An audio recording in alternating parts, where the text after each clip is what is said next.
Welcome to the Pickup Korea podcast, and today I want to talk about running dates. So there are a lot of common issues I see with, people coming to Korea, people who start getting a lot of dates, and I really just see a lot of patterns and a lot of the similar kind of mistakes.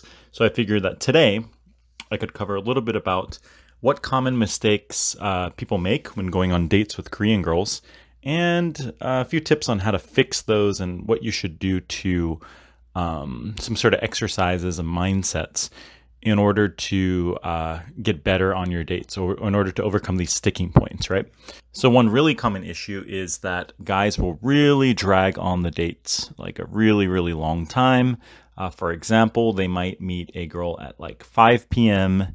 and then go for coffee and then dinner and then drinks and then, I don't know, ice cream, for example, right? So they could go on these dates that are like 4 or 5 hours long, 6 hours long. And basically what happens is they run out of time, right? So what happens is that it's about 11 now, for example, and the last train is in 15 minutes, 20 minutes to her area. And so she has to call it a night and goodbye, right? Not to say that you don't ever get second dates. Of course, second dates come through sometimes. However, if you're playing the sometimes game every time, right? If you have 10 dates and you got 10 sometimes, maybe, a few come out or something, versus 10 dates and you're executing correctly, then you can actually play in the moment. You're not putting things off till next time. You're executing in the moment. You're getting results in the moment, right? And so, just dragging things on can be very detrimental. So in one way, of course, having a longer date with more connection is good, right? So if you do spend time with her, that's very good. The longer, in some regards, the better. But it's not just about the time, right? It's about the quality of the time. It's about the vibe. Are you vibing together? Are you flirting? Are you building connection? Is she opening up, right? And so a common issue that guys confuse things with is that they think that, 6 hours is great. I go to 4 different venues in 6 hours and we spend a lot of time together. But actually, in reality, if you just spent 1 hour or 2 hours together and you ran a date properly and the girl felt comfortable, she could open up, she felt, she could let down her guard around you, she felt connected, then 1 to 2 hours is much better than 6 hours where you barely do any of that. So you can really compress a lot of the vibe, a lot of the connection into a shorter amount of time, right?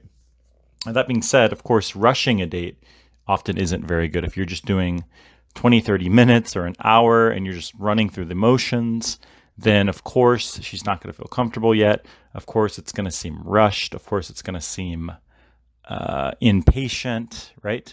Rather than being in the moment, relaxing, sharing your story, getting her to open up on her story, creating a vibe, right? Seeding things for later. These are all things that will help, and there's no need to rush, right?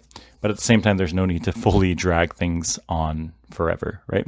And so, basically not running your dates until the last train or last bus or whatever, that can really help you to have better, more successful dates, right? Another one, of course, would be the opposite of that, which is like, as I mentioned a second ago, only running very, very fast dates and being too pushy, rushing things rather than relaxing, slowing down, letting her open up, facilitating that process of opening up, right? And so I've seen some people who just try to rush very, very quickly. And of course, it can be successful at times. However, the majority, when I say majority, maybe no hard numbers, but much over 50%, 80, 90% need some time to relax around you, right? So it's better to run a proper date than to rush through a bunch of janky, improper dates, right? So that's another tip right there. Another tip that is very important is guys think they have to be very handsy, very touchy, very feely on these dates. They might be used to approaching in America and having dates with American girls where they try to make out at the table or at the bar and get all handsy, hold hands, and they think that this is a good thing. However, as I mentioned in some other podcasts, and if you've read the ebook and articles, that you want to be a lot more subtle. Of course, little playful touches, playful swats contextual physicality, like, you know, you're looking at her watch or her nail art or things like this, then that can be a good thing, right? That makes sense in the moment, and it's not like PDA. It's not like you are publicly sexualizing all over her, right?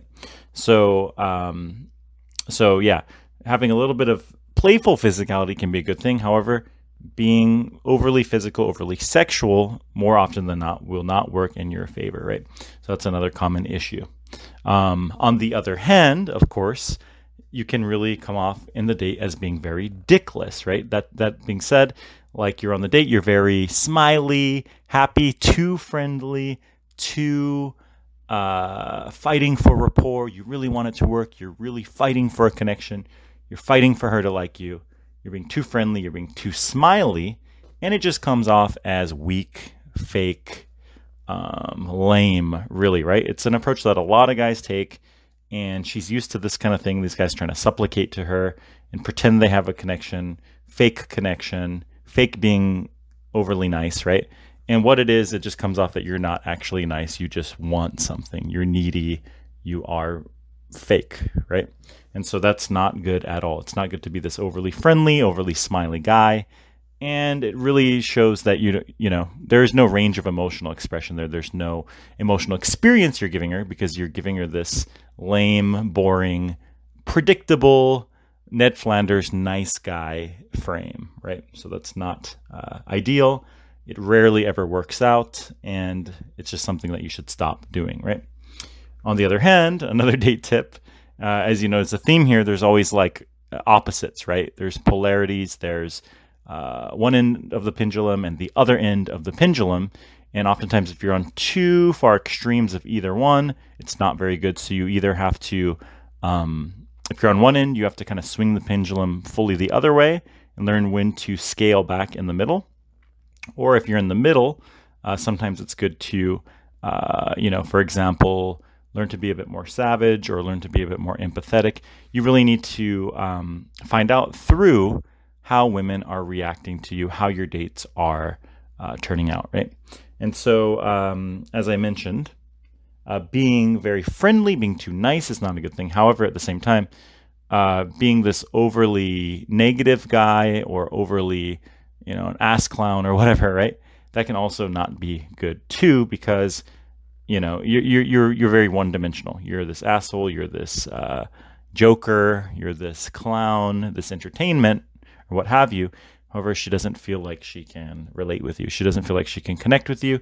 She does not see you as a real person at all, right? And so learning to balance these things out, learning to be friendly and nice at some points, also to express what you don't like, what you like, this range of emotions, this sort of fractionation is very, very important, as it is authentic, it is honest.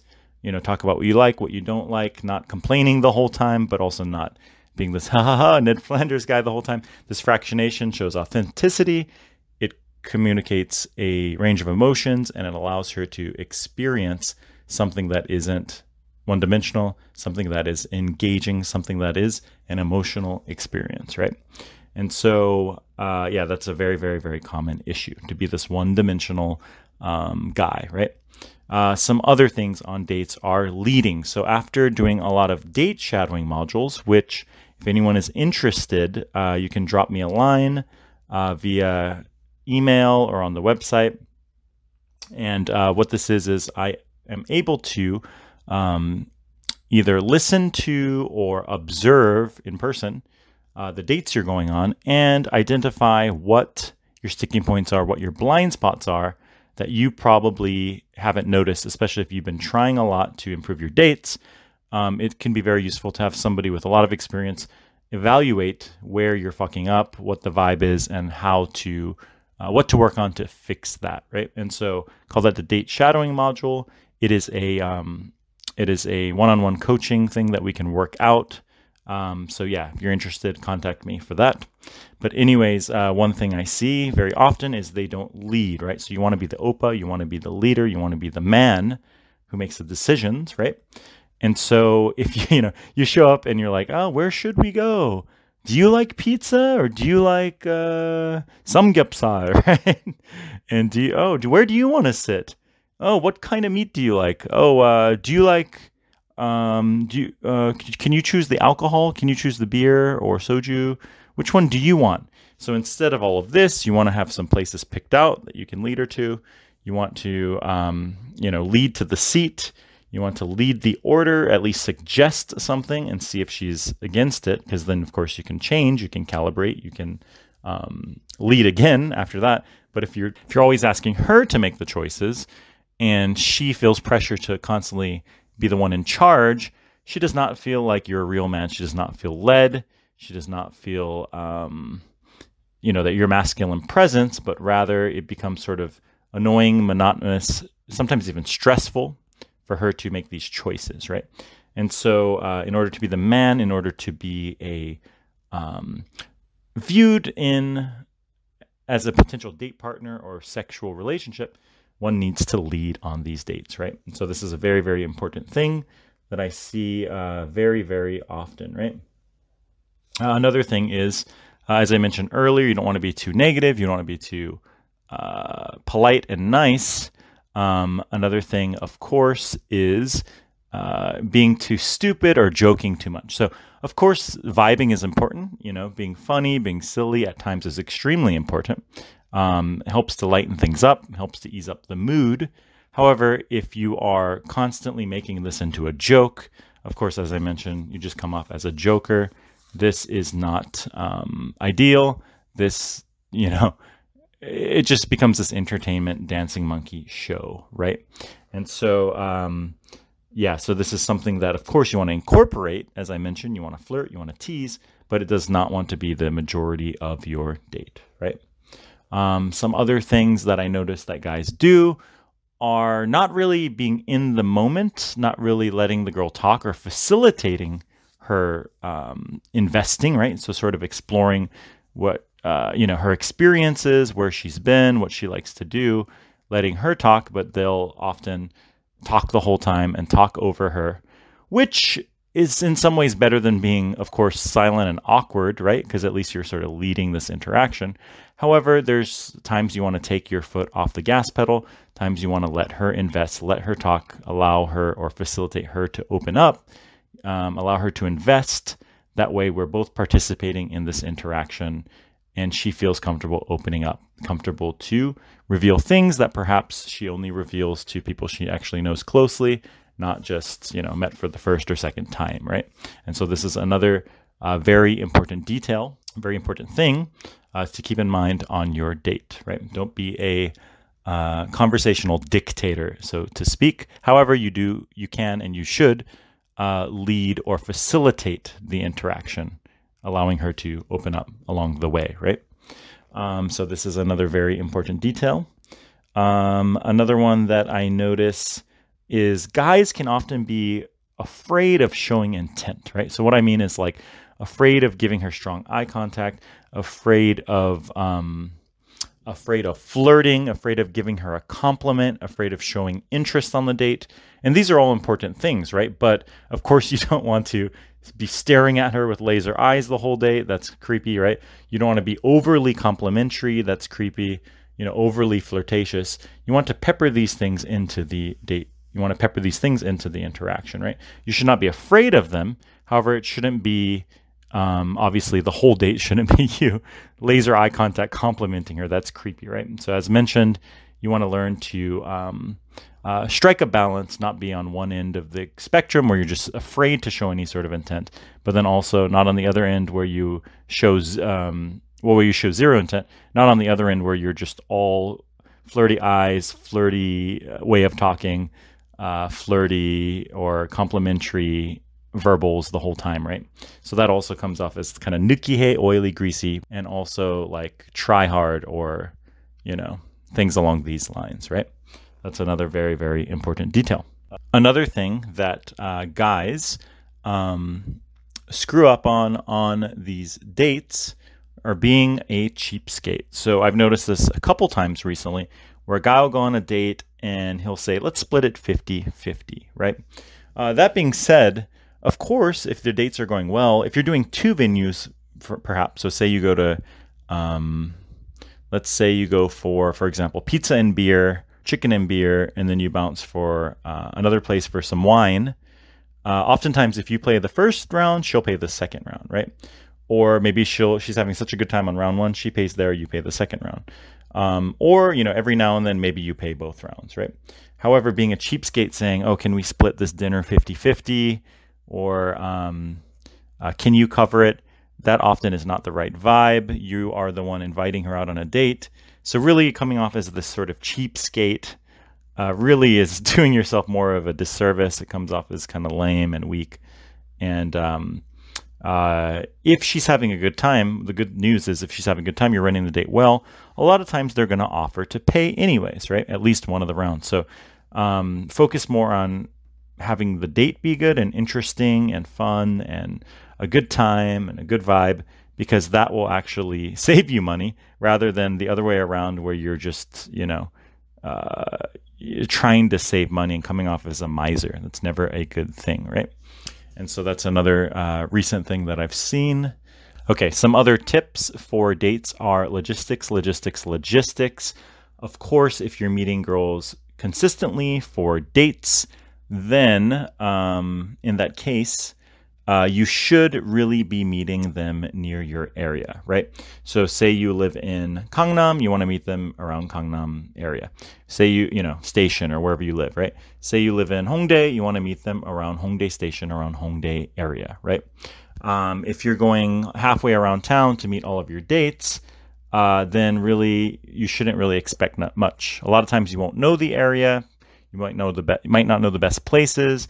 You might not know where to lead her, and you have no place to chill out in isolation unless you have that set up in advance or you scout out some places. But that being said, there are a lot of things there are a lot of variables against you, right? So you want to kind of stack the variables in your favor. You want to be able to lead comfortably and have places to go and have a place to take her home to chill out in isolation as well, right? That being said, of course, later on, experimenting can be good. So when you're first learning how to run dates well, then, of course, you want to do them very systematically and to get the best results by improving a systematic date, right? However, later on, here and there, maybe there is a girl who's, your perfect 9 or 10, and it's an area that you want to go to or you're familiar with and you have some sort of logistics, then don't be afraid to experiment. Don't be afraid to think outside of the box and try new things. But that being said, the majority of your results are going to come from dates that are really relatively similar, right? It's not, we went out for jet skiing and then watched a movie and then went to a whole different area away from my house. Those usually will go nowhere, but it's more or less the same kind of dates where you have a drink or coffee, food and drinks, go to 1 or 2 places, maybe, bounce to a park or go to a pub and go home to your place. Those are generally the ones that'll be successful versus the ones where you just sort of float around and do all these activities and you sell all of these activities rather than the actual time and quality of time spent together with her, right? Another common mindset issue I notice on dates is guys really, they'll put the girl, if she's hotter, on a pedestal, and they'll view themselves as like not good enough. So you really have to realize that you are enough for any of these girls. You are enough for any of these dates. They decided to give you the number. They decided to come out to meet you. They decided to follow your lead. And so that being said, there's no reason why you should think you're not good enough. And you should always believe that you're a good option for the girl. You are, doing your best in life. You're improving yourself. You're expanding your interests, you're expanding your experiences. Therefore, you are good for her. There's no reason you need to put her on a pedestal. And she is just another fellow human in life on the same sort of journey, right? And so putting her on this pedestal, you're not going to see her as human, and you're going to see her as some, 9, 10 who's way better than you. And you're going to come off as, your body language, your voice will be acting in a way that is not ideal, that's weird, that's needy, that just comes off as inauthentic and incongruent. So it will it will not be ideal. It will not work out well, right? And so that's a very, very common thing I see. Guys don't think they're good enough. And really just reminding yourself of this, reminding yourself that she's out to meet you. She came out to you, not for the chicken or the beer. She could have that alone or with anybody else, but she's out to meet you. She's out to hang out with a cool guy, right? And of course, to sort of solidify this mindset, you really do need to be working on improving yourself and living your best life, and just realizing that meeting girls and going on dates, it's not a big deal. A lot of it you're just working in your head to be a big deal, right? And so oftentimes by approaching a lot and meeting a lot of girls and getting experience, you then get more confidence, more competence, better, and then thus more confidence too, right? So a lot of it is gaining experience to help solidify those mindsets as well, right? Anyways, I think I offered a lot of tips here and a lot of common issues. And as you could see, often being on one end of a polarity or the other end is screwing yourself. You're shooting yourself in the foot. So you need to learn to either stop doing something or do less of something, or work on being more assertive, more of a leader, etc., right? And so if you enjoyed these tips, I hope you do implement them.